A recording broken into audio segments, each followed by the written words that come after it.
We'll start today with the historic energy agreement signed this week by the federal government and Alberta. Prime Minister Mark Carney and Alberta's Premier Danielle Smith committed to a series of measures aimed at strengthening cooperation on major projects, namely, quote, the construction of one or more private sector constructed and financed pipelines with Indigenous peoples co-ownership and economic benefits, with a route that increases export access to Asian markets as a priority. The MOU also states Canada and Alberta remain committed to achieving net zero greenhouse gas emissions by 2050. That climate target provision wasn't good enough, though, for Mark Carney's Minister of Canadian Identity. Lifelong environmentalist Steven Guilbeault resigned from cabinet, citing his strong opposition to the Memorandum of Understanding and writing, quote, over the past few months, several elements of the climate action plan I worked on as Minister of the Environment have been or are about to be dismantled. For more on all of that, the MOU and the response from the former Environment Minister, I'm joined by current Environment Minister Julie Dabrusin. Minister, a pleasure to see you. Thank you so much for making the time. Thank you so much for having me. I did want to start off with former Minister Guilbeault's comments, your predecessor. In his resignation letter, he noted that, and I'm going to quote here, a pipeline to the West Coast would have major environmental impacts and move Canada away from its greenhouse gas emissions targets. Do you agree? When I look at this agreement as a whole, what I see is that we actually have an agreement with the province of Alberta in a way that we haven't had before, a cooperation that we have not had before, to actually commit to environmental policies like the industrial carbon price and strengthening it, which has been a real point of contention, and also to work towards the clean electricity regulation and having an agreement with a pathway to getting to net zero by 2050 on their electrical grid. So when I look at the MOU as a whole, I think it's a really important step forward in creating a more collaborative way on environmental policy. But on the aspects of, for example, what you just highlighted, yes, there is broad agreement, I would say, in principle on what you put out, but the specifics of it are not exactly as you present. And I'll take the carbon price first. So I interviewed Minister Smith. I asked her repeatedly, if a bitumen pipeline, a new one, doesn't go ahead, are you still committed to raising the industrial price of carbon? And she would not say unequivocally yes. And she pointed to the language in the MOU, which stipulates a negotiation. It's an agreement to have an agreement by next April. So if you're saying this is, you know, a good thing for climate, how can you say that given the lack of commitment on her end on that part? And that's a key part of any climate plan. Oh, the industrial carbon price is really important. That's part of the reason why I am so supportive and really believe that this MOU is important. Because right now, the credit price in Alberta for the industrial carbon price is trading at about $20 to $25. It's very low. It's too low to actually be effective. And in the agreement, we see a credit price of $130. That's actually, I'll say, a bit more than 6 times what it's currently trading at. And that's the kind of thing that we need to see to be able to move forward. And it's absolutely correct. I have until April 1st as our government to sit down with the province of Alberta on how we move forward on even more of the work that we need to do on a strengthened industrial carbon price. But we're talking and we're actually doing that work, which frankly, before this MOU, we weren't. But so this is a step forward. Sorry, pardon the interruption. The difference is that the previous government, yes, they didn't have total buy-in from Alberta, but they were willing to say, look, reaching our climate objectives, the targets we've set out, is so important that if they don't cooperate, we're going to impose it. What you've done through this is water down the methane regulations for Alberta. You've exempted them from the targets that were supposed to be in place for 2035 for clean electricity. And yes, the industrial price on carbon, there's a commitment to negotiate on that. But as I told you, the Premier is not unequivocal about hiking that price, which again is so key to displacing all the other stuff that you guys have rolled back. So I don't understand how this strengthens your government's position on climate, with all due respect, Minister. Yeah. So why don't I go to the electricity piece specifically? Because I think that there's a piece there that I would really like to clarify. And that is that on the clean electricity regulations right now, province of Alberta to date hasn't been supportive of the clean electricity regulations. But the way that the regulations work, they only start applying starting in 2035. There's a bit of a runway for provinces to set up and get ready to meet the requirements for the regulation. And any province has the ability to negotiate if they have a different pathway to be able to meet the regulation requirements, as long as they can meet the same objectives, they can show a different path that's better for their region, there's a space for us to do what's called equivalency agreements. But actually, I have interviewed your predecessor on numerous occasions on this, and Premier Smith, and what she kept saying was, we can do what they want by 2050, but we can't do all the other stuff they want us to do. And your predecessor would say, well, that's not good enough. We still think that that's important because we've set out specific targets, and being able to do that is going to help us get to those targets. This is not saying the same thing. You're essentially saying to Danielle, you're conceding to Danielle Smith that the position she has held for as long as she has is one that you now acquiesce to. No, I actually fully disagree with that because, like I said, under the clean electricity regulations, any province can come forward and negotiate with us to show us that they will meet the same objectives as the regulations, but just that they have a different pathway to do it. We do that with industrial carbon pricing, for example. We do that with methane regulations already with different provinces.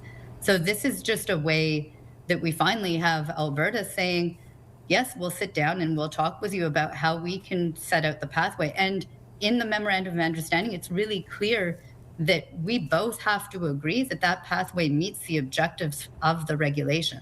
So I think it's important. They were fighting us on clean electricity regulations, and now they're saying that they'll sit down at the table with us and they'll start talking about how we can negotiate a path forward. So that's important. It's not backing away at all. So why then is that viewpoint not substantiated by any independent organization assessing your government's climate plan or lack thereof? I'll point to, for example, a statement from the Canadian Climate Institute, which I've heard members of your government reference on multiple occasions through the past number of years. At a time when Canadian climate change policy needed increased certainty, today's MOU does the opposite. Carve-outs for Alberta invite copycat demands from other provinces and territories and could trigger more policy fragmentation across Canada. The Canadian Climate Institute assesses actually that your government is now nowhere near the targets you had set in place by 2030. Will you concede to Canadians watching now that your government will not meet those targets?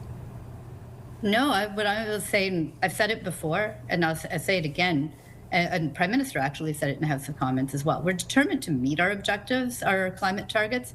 The thing is, we also always knew that they were really, really ambitious targets. And we could have set lower targets. They'd be easier to meet. We knew that these would be tougher targets to make, but we have to do that work. And having agreements with provinces, because we could never do it as a federal government alone. There was never a way that we would be able to meet all these targets alone. We need the provinces to also help us to get there.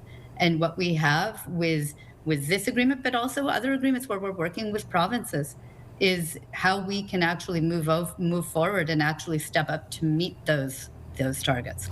So it's a stretch. It's hard. I'm not telling you that it's easy, but we have to keep working towards them and we have to keep stretching. I guess I don't remember when your government legislated these targets, anywhere in the legislation or your communications to Canadians at the time, anyone saying, well, this is going to be a big stretch, we probably won't make it. And I think it's incumbent on me on behalf of Canadians who care a lot about climate to ask the how, right? I mean, what former Minister Guilbeault pointed to in his letter, what I read in the introduction, was the rollback of so many key policy planks. A pause for the EV mandate, a pause rather for the EV mandate, rollback of the consumer carbon tax, emissions cap, which last year in April you were defending in the House of Commons, clean electricity rules, framework to end fossil fuel subsidies. All of that is what he pointed to as being rolled back. I don't understand, like from a mathematical perspective, given how much each of those policies were to contribute to the reductions by 2030, how you can achieve those targets. Why do you continue to tell Canadians that you can when there is no evidence that that is the case? So two things. Like, I deeply care about the environment and climate change too. And as you know, I'm a mother of 2 young women. Like, I think it's really important for all of our future generations that we get this right and that we fight climate change as a country. So I absolutely, remain committed to doing that.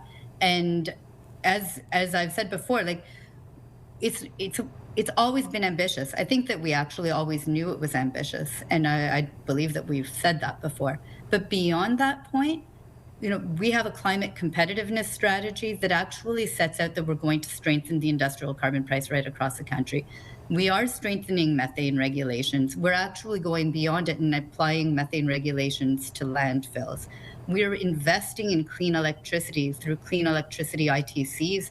And we're also, through major projects, putting in pieces like with the Iqaluit hydro project that's going to get Iqaluit off of diesel and move them to clean electricity, the Northwest corridors, and also another electricity piece, the high-speed rail, which, you know, as someone who lives in Toronto, it's really exciting to be able to see a way that we can get from Toronto to Quebec City in a way that's more comfortable, faster, and I would say also reduces emissions. But much of what you just described, Minister, is not something that's going to happen by 2030. And in no way do I doubt your personal, commitment to the issue. This isn't meant to be personal at all. But I look at the analysis from the Canadian Climate Institute once again, where it pieced apart the policies by percentage of how much each would lead to reducing emissions by the targets that you set out, ambitious or not, they're in the legislation by 2030. And when you subtract the emissions cap, you're subtracting about 30% of what was going to get us there. When you subtract the fuel charge, you're subtracting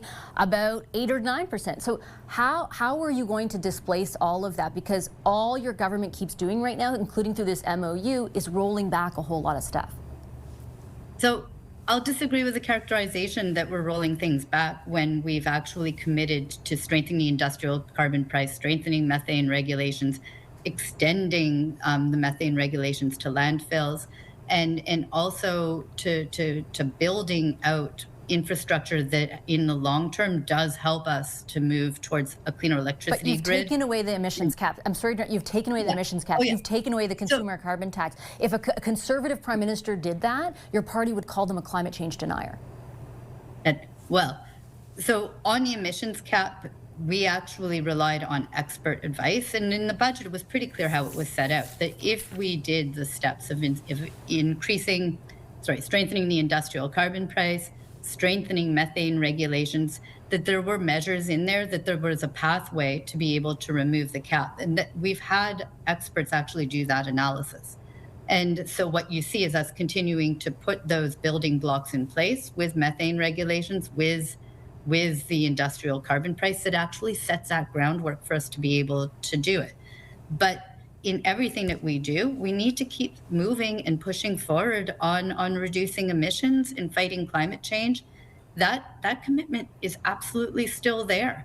And it's in two places. One place where it's regulatory, but the other piece is also in actually making sure that we're building that electrical grid for the future that we need.